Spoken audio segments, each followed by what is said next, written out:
Olá pessoal, imagine que a gente tem que fazer um algoritmo em que você precisa digitar 4 notas e o algoritmo apresenta a média dessas notas. A gente já fez um exercício como esse. Então tem basicamente duas formas de se fazer a mesma coisa. Uma delas é você cria 4 variáveis, uma para cada nota, mais uma variável para a média. E aí você pede, digite a primeira nota e leia nota 1, N1. Digite a segunda nota, leia nota 2 e assim por diante. Aí você faz a somatória das 4 notas, divide por 4, atribui esse valor para a variável que vai receber o resultado e apresenta na tela. Bacana. A outra forma, para você não precisar ficar usando essas 4 variáveis, você pode usar o laço para. Esse laço para vai ter uma variável, que é o contador, claro, do laço para. Vai ter uma outra variável para armazenar a nota da vez.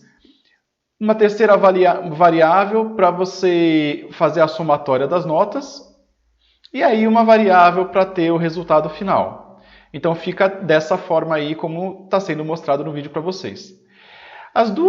Os dois resultados são muito bacanas. Cada um tem as suas vantagens e desvantagens. Por exemplo, se o meu algoritmo pedir também para que depois da média eu apresente essas 4 notas, com aquele algoritmo que eu fiz com as 4 variáveis, eu consigo apresentar as 4 notas digitadas. Agora, se eu fiz com laço para, eu usei uma variável só e essa variável vai armazenar só a nota da vez. Depois, a próxima nota que vai ser pedido para ser digitada, ela vai sobrescrever o valor da variável que estava na variável anteriormente, certo? Deste modo, com esse laço para, eu não consigo, depois que apresentou a média, eu apresentar todas as notas digitadas de novo. Então, cada um tem aí as suas vantagens e desvantagens. Só que aqui a gente tem um problema muito grande. São 4 notas só. E se eu quisesse digitar 100 notas? Imagine na situação em que eu tenho as 4 variáveis, uma para cada uma. Eu teria que ter a N1, N2, N3, N4, N5, N6, N7, N8, até a N100, né? Quer dizer, eu teria que ter 100 variáveis. E aí eu ia ter que pedir, digite a sua nota, leia N1, digite sua nota, leia N2, 100 vezes. Isso ia ficar muito ruim. No laço para, eu usaria uma variável só para a nota da vez, mas novamente eu teria o mesmo problema de eu digitar as notas e depois não conseguir apresentar cada uma das notas separado, porque cada vez que eu executar o leia, eu estou sobrescrevendo o valor da variável anteriormente digitada. Então, como é que a gente pode solucionar esse problema? Até o momento, a gente tem trabalhado com variáveis que armazenam um valor só. Agora a gente vai aprender a trabalhar com uma variável que pode armazenar mais de um valor. A esse tipo de variável a gente chama de vetor. Os vetores, eles são o quê? Eles são variáveis compostas homogêneas. Por que é composto? Porque tem mais de um valor, ele pode armazenar mais de um valor. E por que é homogênea? Porque dentro desse vetor eu só posso armazenar valores de um mesmo tipo. Legal? E como é que eu acesso cada uma dessas posições do meu vetor? Utilizando um índice. Então, a primeira posição, o índice é 0, na segunda posição, o índice é 1, depois o índice é 2, o índice é 3, 4, 5 e assim por diante. E como isso funciona na memória? Na memória, quando eu declarar esse tipo de variável, eu tenho que declarar a variável, dizer o tamanho da minha variável, quer dizer, quantos elementos essa variável deve permitir ser armazenada. E aí, quando essa variável for declarada, ela vai reservar na memória um espaço suficiente para caber esse número de elementos que eu declarei no começo do meu programa, ou do meu algoritmo. Então, vamos ver como funciona isso no código. Eu vou usar o mesmo exemplo do cálculo da média das 4 notas. Primeiro eu vou fazer sem um laço para, depois com laço para. Então, sem o para, como é que a gente faz? Vamos declarar a minha variável, que é o meu vetor. Esse meu vetor aqui tem 4 posições, porque são 4 notas. E o resultado. Agora eu vou pedir para digitar as 4 notas sem usar o laço para. Então eu vou ter que ser repetitivo. Eu vou ter que colocar escreva e leia 4 vezes.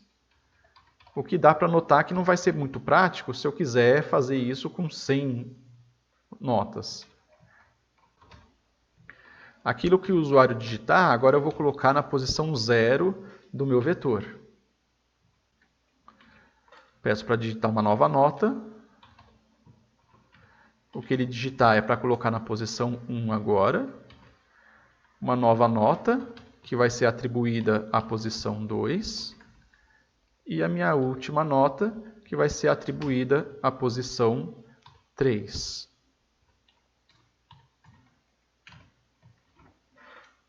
Agora eu faço o cálculo.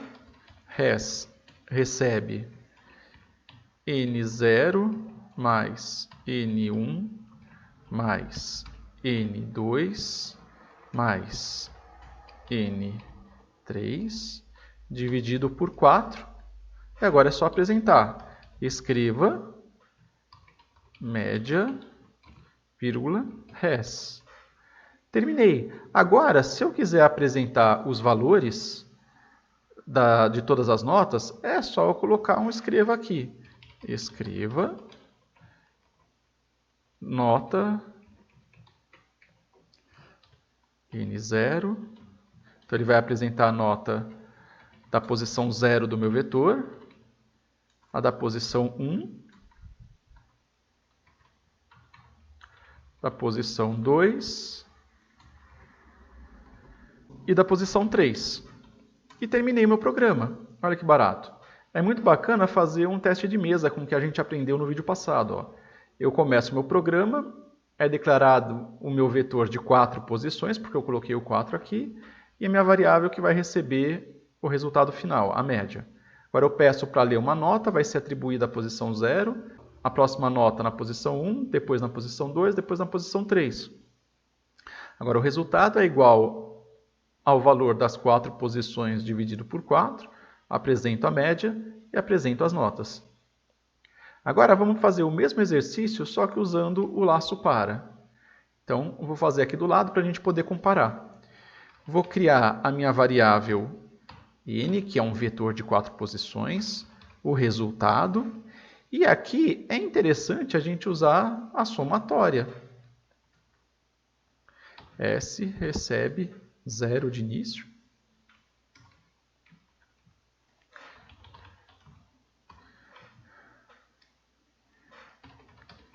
E vamos para o para. I começa valendo 0, enquanto I for menor que 4, I recebe I mais 1, faça. Agora o que eu peço? Eu peço para escrever, digite uma nota. Agora vem a parte legal. Eu faço dessa forma aqui, ó. Então, quando o usuário for digitado a primeira vez que eu entrar no laço para, o I vale 0. Então, o que for digitado vai ser colocado na posição 0 do meu vetor n, n0. Na segunda vez, quando o I valer 1 e for pedido para ler um novo valor, esse novo valor vai ser colocado na posição 1 do meu vetor n, e assim por diante. Então, cada hora que passar pelo meu laço para, ele vai colocar um valor numa posição do meu vetor, na próxima posição. Isso é muito bacana, né?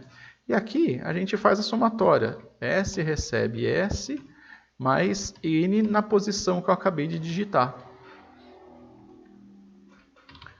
Aqui eu faço um fim para. Se eu quiser calcular a média agora, res recebe S dividido por 4. E se eu quiser apresentar agora todos os valores, é só eu colocar um escreva dentro de um novo laço para. I começa valendo 0, enquanto I for menor do que 4, I recebe I mais 1, faça.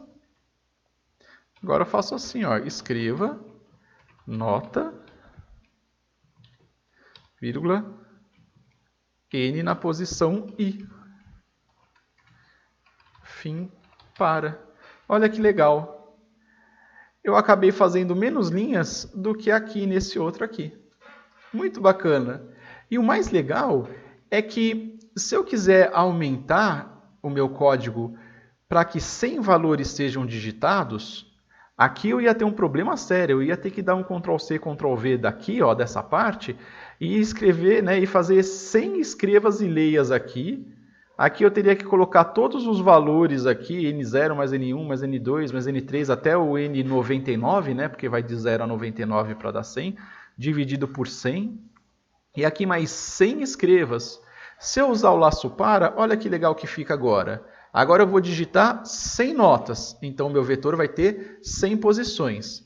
Agora eu quero que o i vá de 0 a 99 para dar os 100 valores. Aqui eu não preciso mudar absolutamente nada, porque na primeira vez vai ser colocada na posição 0 o que o usuário digitar, na segunda 1, 2, 3, 4, 5, 6 até 99. Aqui eu estou fazendo a somatória das 100 notas que eu digitei.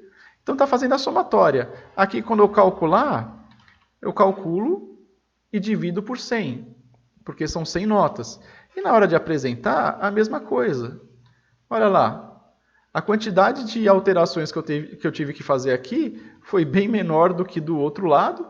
E o mais legal, a quantidade de linhas aqui vai continuar a mesma, independente se eu tiver 4 notas para serem digitadas ou 100 notas para serem digitadas.